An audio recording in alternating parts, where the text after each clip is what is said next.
최근 전 세계적으로 휴머노이드 로봇에 대한 관심이 폭발적으로 커지고 있습니다.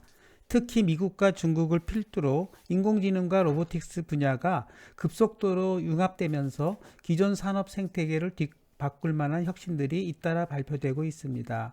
이러한 흐름을 보며 한편으로 경외감을 느끼지만 또 한편으로는 20여 년 전부터 미래 성장 동력으로 주목했던 국내 로봇 산업이 왜 아직도 뚜렷한 게임 체인저를 배출하지 못했는지에 대한 상실감이 듭니다. 혹자는 로봇 산업의 미래가 밝지 않다고 진단하고, 또 다른 이는 오히려 지금이야말로 산업 재도약의 골든타임이라고 주장합니다. 이번 컬럼에서는 한국의 휴머노이드 로봇 산업이 세계 무대에서 어떻게 뒤처지게 되어 있는지 냉정히 진단하고, 앞으로 주목해야 할 개선책과 K 휴머노이드 정책의 방향성을 제안하고자 합니다. 지난 20년간 대한민국은 지능형 로봇 분야에만 약 1조 5천억 원의 막대한 국가 연구개발 예산이 투자되었습니다. 정부가 각종 로봇 기술 개발 과제를 주도하고 여러 대기업, 중견기업, 중소기업, 학계, 연구기관이 참여했지만 2020년 중반에 이른 지금 대외적으로 확실한 성과를 낸 사례는 극히 제한적입니다. 반면 미국과 중국 등은 로봇 기술과 AI, 빅데이터, 클라우드 시스템, 반도체 기술을 유기적으로 결합하여 빠르게 성과물을 내놓고 있습니다. 왜 이렇게 투자 규모에 비해 우리의 결과물은 초라해 보이는 것일까요? 가장 흔히 지적되는 요인은 단기 성과 위주의 조급증 때문입니다. 정부 과제는 통상 2, 3년 단위로 평가가 이루어지고 중간 평가 결과가 좋지 못하면 예산이 삭감되거나 사업이 중단됩니다. 기업들 역시 해당 과제를 발판으로 다음 과제의 수주에 연계해야 하므로 단기간에 뚜렷한 기술적 성취를 내야 하는 압박이 큽니다. 그 결과 실험적이고 장기적인 프로젝트가 충분한 시간을 갖기 어려워지고 실패를 통해 축적이 학습되어지는 학습기에도 부족해지는 구조가 형성되는 것입니다. 장기적인 관점에서 지속 가능하고 의미 있는 성과를 얻으려면 단기 과제 중심에서 벗어나 기초 연구부터 상용화까지 긴 호흡으로 접근해야 합니다. 실패를 통해서 방향을 재정립할 수 있는 시간이 필요한 것입니다. 그러나 지금까지 국내 R&D는 마치 단거리 달리기 선수처럼 짧은 호흡의 연구만을 반복해온 경향이 있습니다. 이만큼 투자했으니 이만큼 결과가 나와야 한다라는 기대치와 실제 연구 현장의 시차가 맞지 않아 성과가 나오기도 전에 연구가 단절되는 상황이 벌어졌다고 봅니다. 두 번째로 로봇 산업의 한계를 드러내는 원인으로는 혁신 역량의 부족을 들 수 있습니다. 세상에 없는 것을 내는 창의력과 통찰력이 부족했다는 의미입니다. 로봇 선진국은 이미 2000년대부터 인간형 로봇, 자율주행, 서비스 로봇 등 다양한 분야에서 기초와 원천 기술을 꾸준히 축적해 왔습니다. 그들은 MIT나 스탠포드와 같은 명문대학을 중심으로 인재와 연구 결과가 모이고, 또 이를 기반으로 기술 창업과 투자 유치가 활발히 이루어지는 선순환 생태계를 구축합니다. 반면 우리나라는 남이 하니 우리도 해보자라는 식으로 해외 성공 사례를 무작정 벤치마킹하는 데에만 급급했다고 봅니다. 로봇 기술이 무에서 유를 창조하는 과정은 대담한 발상과 장기적인 집념이 필수적이지만 국내 기업들은 검증된 분야에서 사업하려는 모습이 강했습니다. 결과로 대외적으로 경쟁력 있는 특허 포트폴리오를 구축하지 못했고 창의적인 설계 역량도 쌓기 어려웠던 것입니다. 이 문제는 기업만의 책임이 아닙니다. 대학이나 연구기관에도 해당됩니다. 해외 선진 연구기관의 논문이나 특허를 빨리 따라가서 비슷한 수준에 도달하자는 목표가 우선시 된다면 독자적인 아이디어로 혁신 역량은 생겨나기 어려운 것입니다. 글로벌 시장에서 주도권을 확보하고 싶다면 당장의 실적보다는 창의적인 연구 문화를 키우고 실패를 오히려 장려하는 시스템을 갖춰야 하는 것입니다. 다음으로 꼽을 수 있는 것은 정부 주도의 사업의 구조적 한계인 것입니다. 정부가 유망산업을 선정해서 대규모 예산을 배정하고 정책 드라이브를 거는 방식은 일부 성과를 낸 적도 있습니다. 반도체, 조선, 자동차 등 전통 제조업 분야에서 정부가 국가적 역량을 모아 전략은 효과를 발휘한 바가 있습니다. 그러나 지금은 4차 산업혁명 시대입니다. 기술 융합이 빠르게 전개되고 대기업뿐만 아니라 스타트업, 개인 연구자도 시장을 뒤흔들 수 있는 시대가 되었습니다. 국가 간의 경쟁도 더욱 치열해집니다. 이러한 환경에서는 관주도의 R&D 사업은 기획과 예산 집행 면에서 한계에 부딪힙니다. 정부의 요구에 맞춰 연구를 수행해야 하므로 민간의 자율성과 창의성은 제한됩니다.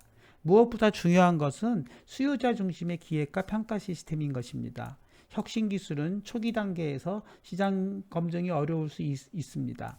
정부가 평가에서 단기간에 가시적 성과를 어떻게 증명하느냐가 핵심 지표가 되는 것입니다. 이러한 구조에서는 획기적인 기술이 싹트기는 쉽지 않은 것입니다. 민간 기업도 책임에서 자유롭지 않습니다. 정부 지원금과 보조금만을 노리며 적당히 프로젝트를 수행하여 예산을 받아내자는 식의 태도가 만연했던 것도 인정할 수 있습니다. 과제를 따냈지만 사업 종료와 함께 연구 조직이 해체되고 상용화로 이어지지 않는 일이 반복됐다고 봅니다. 사업적으로 성공하는 혁신 기업은 일반적으로 연구개발의 결실을 단기 이익이 아닌 장기 비전에서 찾습니다. 어떤 기술은 10년 이상의 투자와 시행착오를 거쳐야 비로소 게임 체인저로 자리 잡을 수 있는 것입니다. 비근한 예로 미국의 인투이티브 서지컬사는 탄탄한 연구 기반으로 수술 로봇인 다빈치 시스템으로 세계를 정복했습니다. 중국의 로보락, 유니트리 등은 역시 유망한 스타트업으로 출발했지만 정부의 막대한 투자를 기반으로 전 세계를 제패하는 그러한 기업으로 발전하였고 우수 인재 영입을 통해서 비약적인 성장을 달성하고 있는 것입니다. 반면 국내 로봇 분야는 혁신적인 측면에서 이렇다 할 성공 사례를 찾기 어렵습니다. 네이버, 카카오가 국내 인터넷, 모바일 시장, AI 분야에서 영역을 넓혀온 것처럼 로봇 분야에서도 이를 견인할 혁신 기업이 필요합니다. 정부 보조금을 얼마나 받느냐가 아니라 독자적인 비즈니스 모델로 시장을 창출할 수 있는가가 관건인 것입니다. 이를 위해서는 국내외 투자자와의 교류, 글로벌 시장에 대한 이해, 인재를 끌어들이려는 혁신적 기업 문화가 절실한 것입니다. 조만간 산업통상자원부가 휴머노이드 로봇 분야에 대한 종합대책을 발표할 것으로 알려져 있습니다. 그러나 과거처럼 정부 주도형 정책이나 R&D 사업 위주의 틀을 그대로 답습해서는 안 된다는 것은 전술한 과거 반성을 토대로 지적하고 싶습니다. 이번 대책의 핵심은 정부가 이끌어가는 방식이 아닌 민간이 주도하고 정부는 후방에서 지원하는 구조가 되어야 한다는 것입니다. 중국 사례를 보더라도 국가가 로봇 산업을 핵심 전략 산업으로 육성한다고 했지만 직접 기술 개발을 지휘하는 것은 아닙니다. 인프라에 집중한 것입니다. 대규모 산업단지를 만들고 투자자와 기업이 만날 수 있는 장을 마련해주고 우수 인재를 유치하기 위해 파격적인 혜택을 제공합니다. AI 로보틱스에 대한 대학원 프로그램과 연구센터에 대한 막대한 투자를 하여 민간 기업들이 인력을 용이하게 확보할 수 있도록 도와준 것입니다.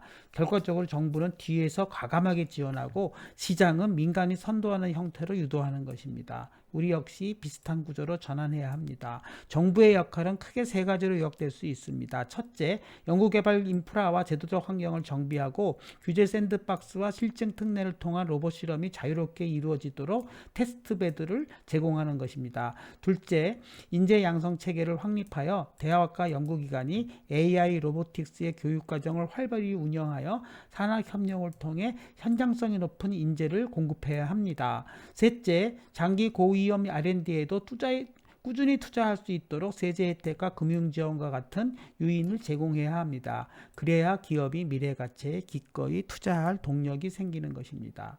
휴머노이드 로봇은 산업용이나 서비스 로봇보다 활용 범위가 훨씬 넓고 기술 난이도가 높습니다. 따라서 성공을 위해서는 다양한 분야의 기술 역량이 유기적으로 결합되어야 되는 것입니다. 모터, 센서, 제어, 소프트웨어, AI 알고리즘 등이 각각의 부품 기술과 핵심 요소 기술이 인간의 동작을 안전하고 효율적으로 재현할 수 있도록 긴밀히 융합되어야 하는 것입니다. 이렇게 복합도가 높은 분야일수록 기업이나 연구기관이 독자적으로 완성하기는 어려운 것입니다. 생태계가 성숙되어야 하고 부품 공급사, 소프트웨어, 스타트업, 대학 연구실 등이 서로 상호 협력해야 합니다.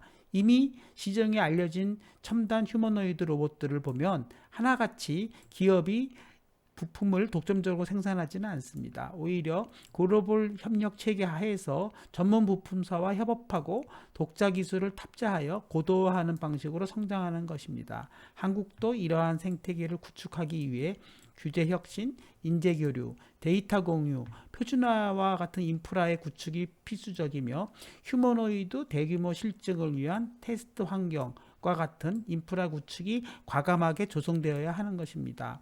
대한민국은 짧은 시간 내에 놀라운 산업 발전을 이루었고 ICT 분야에서 세계적인 경쟁력을 확보했습니다. 그럼에도 불구하고 로봇 산업에서 특히 소프트웨어 중심의 지능형 로봇 분야에서 확실한 선도적 지위를 차지하지 못하는 것은 전술한 바와 같이 단기적 성과 중심의 조급증, 혁신 역량의 부족, 정부 주도의 R&D 사업의 한계, 기업들의 자기만성 미흡 등이 복합적으로 작용했기 때문이라고 분석합니다. 이제 글로벌 로봇 시장은 막 본격적인 성장 궤도에 진입한 단계이며 지금의 위기 상황을 충분히 기회로 바꿀 수 있습니다. 일본이 산업용 제조용 로봇에서 강하다면 미국과 중국은 AI 융합 로봇 분야에서 앞서가고 있습니다. 그러나 아직 때가 늦지 않았다고 봅니다. 대한민국도 다시 신발끈을 고쳐매고 세계 최고 수준의 휴머노이드 로봇 기술을 향해 민간의 창의성과 도전 정신 그리고 정부의 적극적인 투자 지원에 힘입어 다시 뛰어야 합니다. 정부의 역할은 민간의 혁신을 저해하지 않고 필요한 인프라와 제도를 보완해주며 실패를 두려워하지 않는 기업과 연구자들을 후방에서 지원하는 것입니다. 교육 시스템, 세제 혜택, 규제 완화 등 종합적인 정책 수단을 활용해야 합니다. 이번에 발표될 휴머노이드 로봇 대책이 과거의 정부 주도형 틀에서 탈피하여 G2처럼 투자, 인재, 기술 리더십, 선순환 구조를 국내에서도 구현할 수 있기를 기대합니다.